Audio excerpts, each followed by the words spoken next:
Biz bilgan Kompotning videolari juda ham qiziq, lekin ularning videolari ruscha.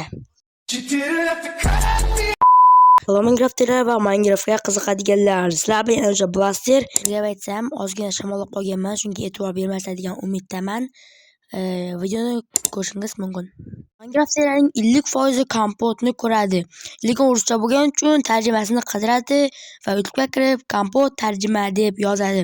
Yozgandan keyin bu yerda fitfilonta Kompot tarjima videolar chiqadi, lekin bular rostdan tarjima qilinganmi yoki prosta ovoz berib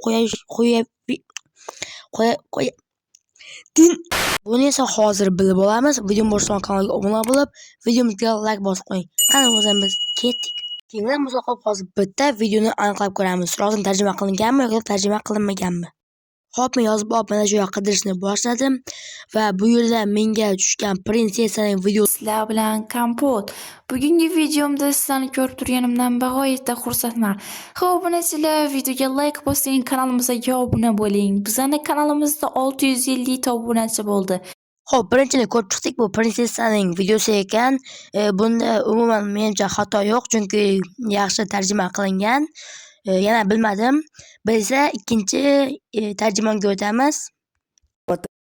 Naqadar toza havo obunachilar, hammaga salom. Mening ismim Kompot. Xush kelibsiz mening yangi videomga.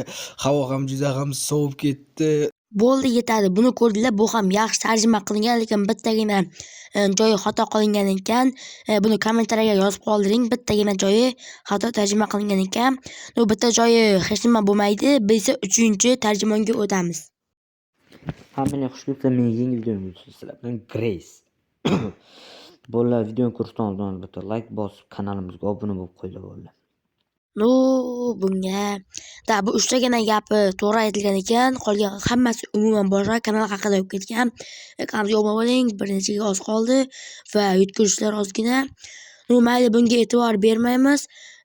Xo'p, bizda hozir 3tagina tarjimonni ko'rdim, qolganlarini bilmadim-u.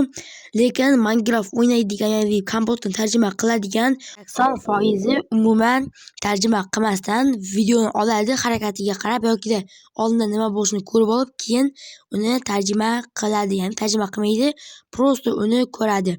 Qolgan 20% esa uni yaxshilab bir soatlab mehnat keltirib, shunga qarab, ya'ni bu bilan men nima demoqchiman, uni tekstni olib keyin uni tarjima qilib turib, qayerda nima degan bo'lsa, shuni aytib tayyorlaydi videosini.